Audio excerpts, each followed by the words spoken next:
তৃতীয় শ্রেণীর ছাত্রছাত্রী বন্ধুরা, আশা করি তোমার সবাই ভালো আছো। আজ আমরা যে বিষয়টি নিয়ে আলোচনা করব, তৃতীয় শ্রেণীর সেকেন্ড সামেটিভ অর্থাৎ দ্বিতীয় পর্যায়ক্রমিক মূল্যায়ন। আমার প্রিয় ও স্নেহের 2024 সালের নতুন বছরের তৃতীয় শ্রেণীর ছাত্রছাত্রী বন্ধুরা, আশা করি তোমার সবাই ভালো আছো। আজ আমরা যে বিষয়টি নিয়ে আলোচনা করব, তৃতীয় শ্রেণীর সেকেন্ড সামেটিভ অর্থাৎ দ্বিতীয় পর্যায়ক্রমিক মূল্যায়নের গণিতের কোশ্চেন পেপার নিয়ে। দেখো সরাসরি স্ক্রিনে কিন্তু আমরা তৃতীয় শ্রেণীর সেকেন্ড সামেটিভ অর্থাৎ দ্বিতীয় পর্যায়ক্রমিক মূল্যায়নের গণিতের কোশ্চেন পেপার দেখতে পাচ্ছ। ফুল মার্কস তোমাদের রয়েছে 20 আর সময় তোমাদের রয়েছে 40 মিনিট। একে থেকে রয়েছে সঠিক উত্তরটি বেছে নিয়ে লেখো। প্রশ্নের মান 1 করে 1 × 4 = 4। প্রথমে একটি ত্রিভুজের বাহু সংখ্যা 3, 2 না 4টি? উত্তর হবে 3টি। পরের প্রশ্ন, 6 টাকা 25 পয়সা, 605 পয়সা, 625 পয়সা, 652 পয়সা। উত্তর হবে 625 পয়সা। পরের প্রশ্ন, 3টি 8-এর যোগফল 16, 24, 32 হবে 3 8 24। তাহলে উত্তর হবে 24। পরের প্রশ্ন, 10 বার 10 যোগ করলে পাওয়া যাবে 110, 100 না 90? উত্তর হবে 100। পরে শূন্যস্থান পূরণ করো। প্রশ্নের মান 1 করে 1 × 4 = 4।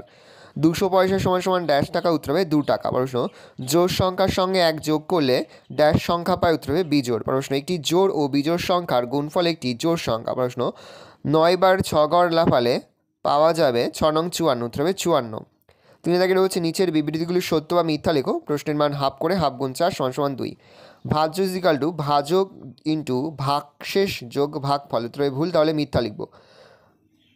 84 সংখ্যাটি 3 দিয়ে বিভাজ্য। উত্তর হবে ঠিক, তাহলে সত্য লিখব। 2 দ্বারা বিভাজ্য সংখ্যাকে বিজোড় সংখ্যা বলে। উত্তর হবে ভুল, তাহলে আমরা মিথ্যা লিখব।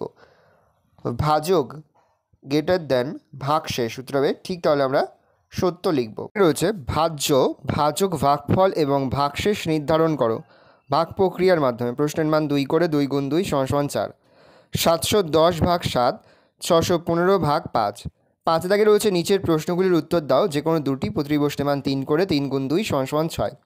প্রথম, দিদিমণি ক্লাসে 300টি খাতা নিয়ে এলেন। প্রত্যেককে 8টি করে খাতা দেবেন।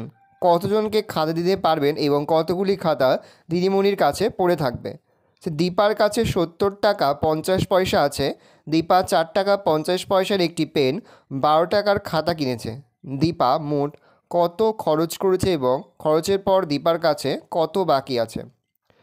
পরের প্রশ্ন তোমায় দিয়েছে 810টি মাছ 8টি বাক্সের সমান সংখ্যায় রাখলে প্রতিটি বাক্সে কতগুলি মাছ থাকবে? কতগুলি মাছ বাক্সের বাইরে থাকবে? সমাধানটা দেখে নাও। প্রথমে 710কে 7 দিয়ে ভাগ করব। ভাগ করলে ভাজ্য = 710, ভাজক = 7, ভাগফল হচ্ছে 101 আর ভাগশেষ থাকছে 3। ভালো করে দেখে নাও। পরে হচ্ছে 615কে 5 দিয়ে ভাগ। 615কে 5 দিয়ে ভাগ করলে ভাগশেষ হচ্ছে 0 আর ভাগফল হচ্ছে 123। তাহলে লিখব ভাজ্য ইজিক্যাল টু 615, ভাজক ইজিক্যাল টু 5, ভাগফল 123, ভাগশেষ 0। 5-এর কয়ের উত্তর দেখে নাও। 300কে 8 দিয়ে ভাগ করব। ভাগ করলে হচ্ছে ভাগফল হচ্ছে 37 আর ভাগশেষ হচ্ছে 4। তাহলে লিখব 37 জনকে খাতা দিতে পারবেন এবং 4টি খাতা দিদিমণির কাছে পড়ে থাকবে। পরের প্রশ্ন, 4 টাকা 50 পয়সার সঙ্গে 12 টাকা 00 পয়সা যোগ করব। যোগ করলে হয় 16 টাকা 50 পয়সা। দীপা মোট খরচ করেছে 16 টাকা 50 পয়সা। এবার 70 টাকা 50 পয়সা থেকে 16 টাকা 50 পয়সা বিয়োগ করব। বিয়োগ করলে হয় 54 টাকা 00 পয়সা। তাহলে খরচের পর দীপার কাছে 54 টাকা বাকি আছে। পরের প্রশ্ন, 810কে 8 দিয়ে ভাগ করব। 8 দিয়ে ভাগ করলে ভাগফল হচ্ছে 101, ভাগশেষ হচ্ছে 2। তাহলে প্রতিটি বাক্সে 101টি মাছ থাকবে, 2টি মাছ বাক্সের বাইরে থাকবে। ভালো করে দেখে নাও। এই রয়েছে টোটাল তোমাদের সেকেন্ড সামেটিভ অর্থাৎ দ্বিতীয় পর্যায়ক্রমিক মূল্যায়নের তৃতীয় শ্রেণীর গণিতের কোশ্চেন পেপার। ভালো তোমরা কোশ্চেনটা দেখে নাও।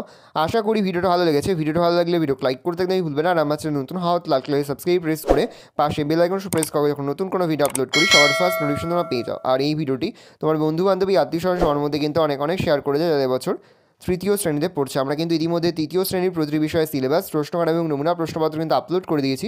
তোমরা যদি এখনও পর্যন্ত সেই ভিডিওগুলো না দেখে থাকো, ভিডিওগুলো কিন্তু তাড়াতাড়ি দেখে নাও। তোমাদের সকলকে জানাই আগাম পরীক্ষার অনেক শুভেচ্ছা এবং অভিনন্দন। আশা করি সকলের পরীক্ষায় খুব ভালো